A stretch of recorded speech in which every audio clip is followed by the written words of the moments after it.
Bonjour à tous et bienvenue dans 360 où cette fois-ci nous allons fêter un anniversaire. L'anniversaire d'un petit pas. That's one small step for man,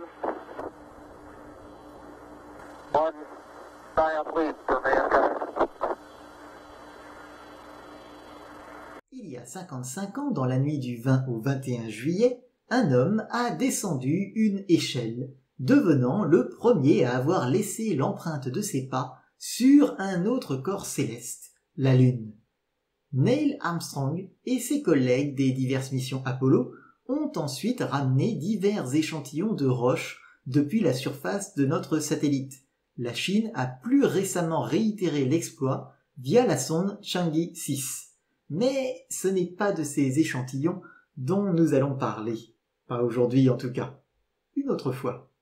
Aujourd'hui, j'aimerais vous parler de quelques structures géologiques remarquables des autres corps rocheux du système solaire.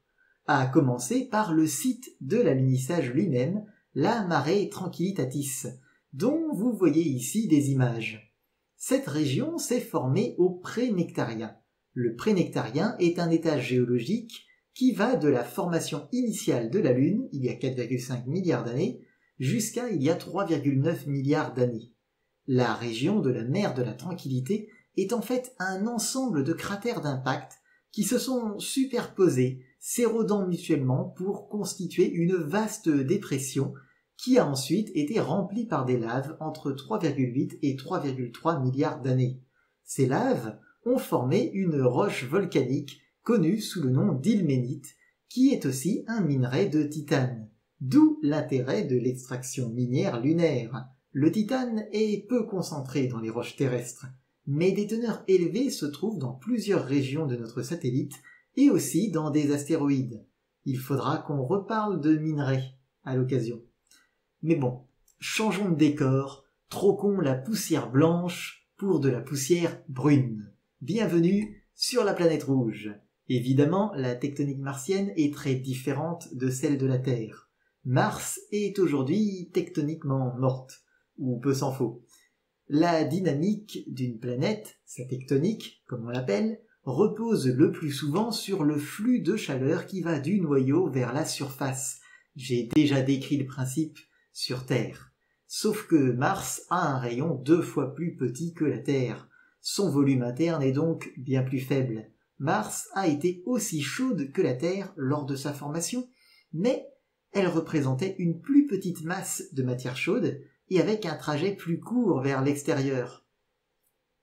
Sans oublier que Mars s'est formé plus loin du Soleil que la Terre.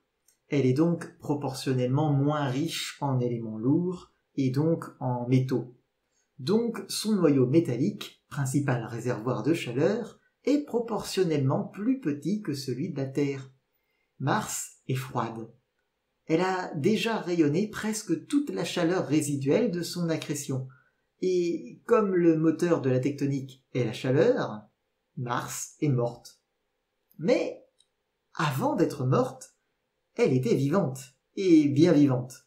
Il y a de nombreuses structures dont je pourrais vous parler plus avant, mais je préfère attendre d'avoir déjà évoqué leurs équivalents terrestres. Pour aujourd'hui, nous allons nous focaliser sur une seule des 3 zones géologiques de Mars, à savoir le plateau du Tharsis. Il se situe près de l'équateur, en un vaste ovale situé à la jonction des 2 autres unités géologiques martiennes que sont les plaines du Nord et les hautes terres du Sud.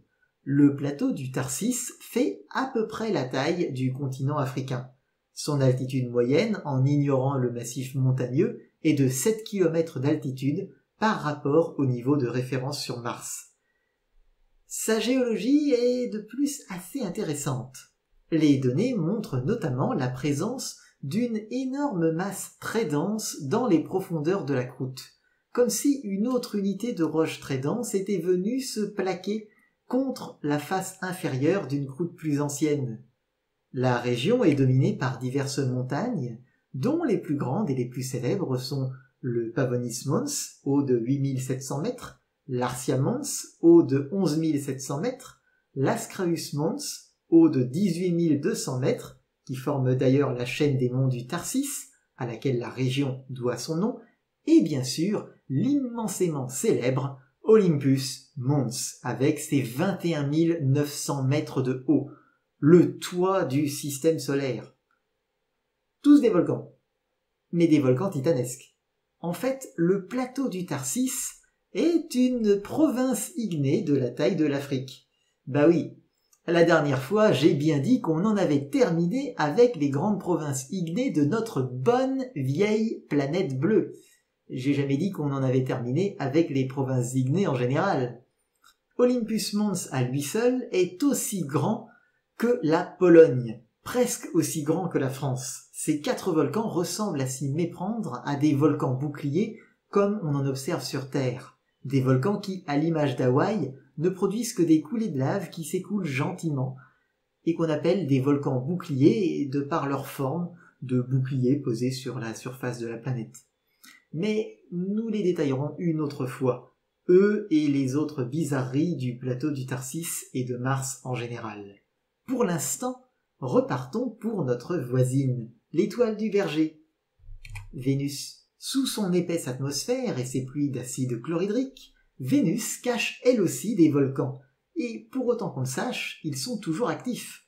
L'analyse des données fournies par le radar altimétrique de la sonde Magellan en 1990 puis 1992 a mis en évidence une modification du relief en 2 endroits de la planète.